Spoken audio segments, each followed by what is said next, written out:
Hey, good morning. Nice to see you. It's a wonderful Tuesday here. And as you can see, the mornings are getting darker. I'm feeling more like a mushroom all the time. And I'm just really glad you're here. Thanks. So, I'm Rita Hickman. I'm a body mind expert and a shiatsu massage therapist. And what I do is I use all that wonderful wisdom and tools and ideas and insight and experience and love. And I help women understand how they work because you were not taught how to live in a way that is healthy and full and stands up for yourself and reclaims all those parts and pieces of you. You weren't taught that.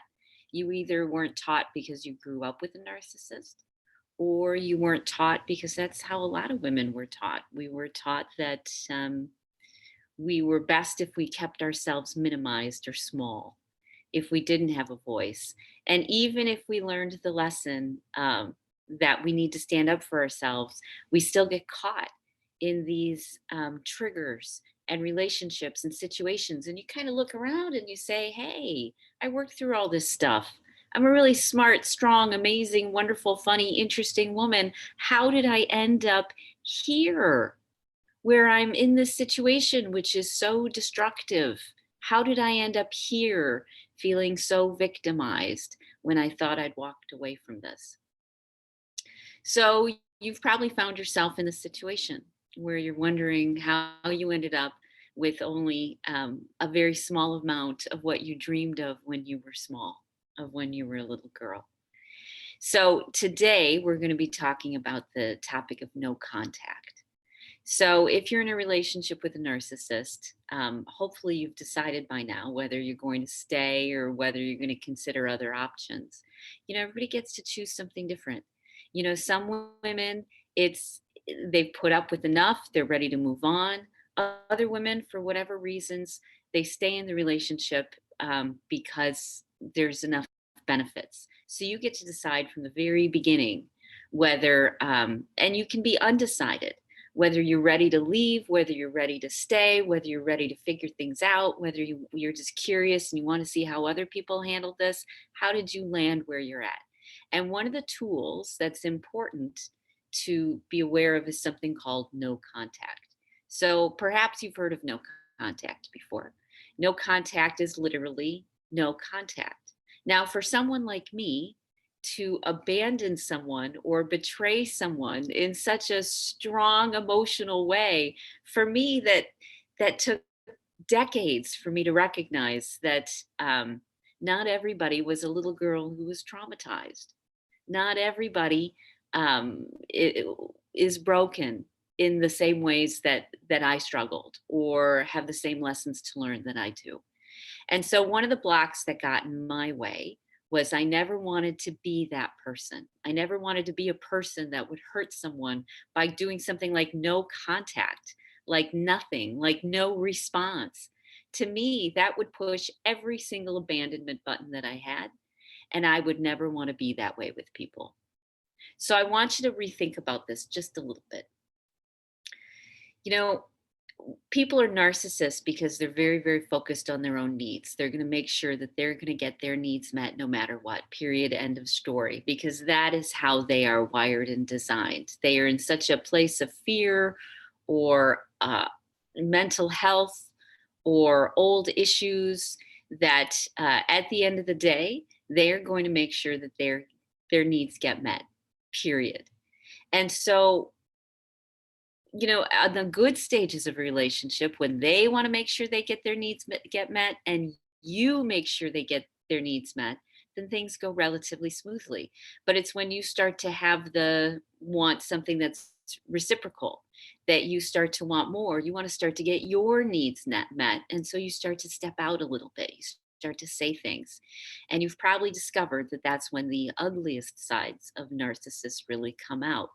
They can be wonderful, warm people. It's like that Jekyll and Hyde sort of idea. They can be wonderful. And when things are going smoothly and they feel safe and their world is going well and all the parts and pieces seem to be okay and the weather's, good and the stars are in the right frame, then they're able to bring out the part of themselves that is kind and generous. But when feeling threatened, then they bring out the ugliest parts of themselves, the parts that are most manipulative, most hurtful, most controlling, most everything. And you have a decision to make. Your decision is, are you going to allow them to keep victimizing you? And if you don't want that to keep happening, then you have to start looking at the tools available to you, including no contact. Now, you're going to be surprised. A lot of times, you start to sort of decide whether someone is worth your time or not worth your time. Here's sort of my rule of thumb. If I set a boundary and they disrespect it, even if it's a small boundary and they disrespect it, and I respond with what they knew was going to be my response, let's say no contact.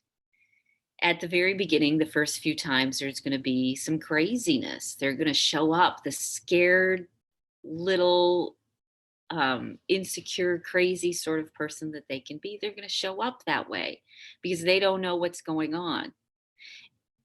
If you continue to hold on to your boundaries, then if they want to stay, they will make adjustments. And if they don't want to stay, then they will leave for good. You get to decide you are ready to raise the quality and the energy and the tenor of the relationship. And the way that you do that is by using tools like no contact, using tools that to you probably felt horrible and not who you want to be. The difference between love and tough love, well, love is all the same. But when you do something, let's say no contact, and you're really looking out for the best interests of you and them, and you've decided that this is the only way a clear communication is going to get through, and you're okay with it, you've made that decision that tough love and no contact is what is best for everyone involved, then you stick to it. And you see and you watch and you wait to see if that person, if that narcissist is able to rise up to the level that you are holding for them, or if they can't and they don't want to and they never planned on it in the first place and they fade away. This is kind of your litmus test. When you start to hold boundaries and when you start to do things like no contact, you have to see how people respond. Yes, at first they may respond crazy, but do they go back? Do they self reflect? Do they come back with any thoughts? Do they think about anything? Or is it over and over just constantly dropped, constantly pretended like nothing happened and nothing ever shifts? You can't just do this once. Sometimes you have to do it a few times. It's a tool that you've got to use because finally you need to put yourself above the narcissist. You need to put your mental health, your emotional health, your physical health above the narcissists. Even if you're scared, even if you're angry, even if you want to punish them, you have got to put your mental, emotional, and physical health above theirs. And if that looks like no contact, if that's what your boundary looks like, then you need to do it.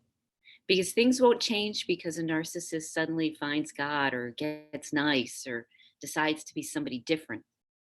Narcissists are the way that they are because people do not hold them accountable or they haven't allowed themselves to be held accountable. If they're ready, then they'll start to step up. It may take a few times, it may take a few months, sometimes it takes a few years, but they start to step up. But most women find out that it starts to happen immediately. The people who want the relationship to work, they start to self reflect. They start to come at the relationship different because you raised the bar of what you expect. You expect to be treated decently too. The people who are unable, they're not mature enough, they have more life they need to live, they've got lessons they've got to do, they don't have a good enough reason to do something different, they haven't hit the point where they feel they want to change. Those people will go away because you are ready to evolve, you are ready to be happy, you are ready to put yourself in a position where you get the things that you need. And the beautiful thing is when you start getting things that you need, you start being the person that you want to be again. So if no contact is the way that you have to do it, You do it for you. You do it for you. You don't do it for anybody else. You don't do it to punish them. You don't do it to get back. You do it because you know that is the best decision that you can make for yourself and for the relationship if it's ever going to work out. And if not for the relationship, then for the assistance to help the other people grow, to help the narcissist grow. And you probably don't even care anymore. And I don't blame you. But when you take a couple steps back and realize that when we all raise up, when people with mental health, borderline personality, bipolar, anxiety, depression, when we help raise other people up, when we love them past the way that we want to be loved, when we love them with tough love, with strong love, with a whole love, with a mature love, with an adult love that has expectations about how they need to show up in a relationship, that has protections for you. When you do that, if they start to recognize that things are different, then their tendencies will calm down. You'll learn how to interact differently and how to protect yourself. And if you don't do it that way, if you don't start getting the response that you need, then they really, really, really are not the person that you want in your life. Okay? So if you think someone needs this, pass it on. If you're stuck yourself, reach out. We have a wonderful Facebook group, super affordable. We meet every week. It's a sacred circle. We do deeper mentoring. We have homework assignments in between. You've got a group where you can finally connect on a higher level, who get it, who will be nice, who are kind, who are supportive, who are there for you. You can finally start to get your needs met, right? Oh my gosh, people you can trust, who are kind. And that is the first step. You start to realize you need to reach out and that you need help and that it's time. Okay. So I hope to see you soon. Reach out and pass this forward. And I hope you have a great rest of your day. Bye.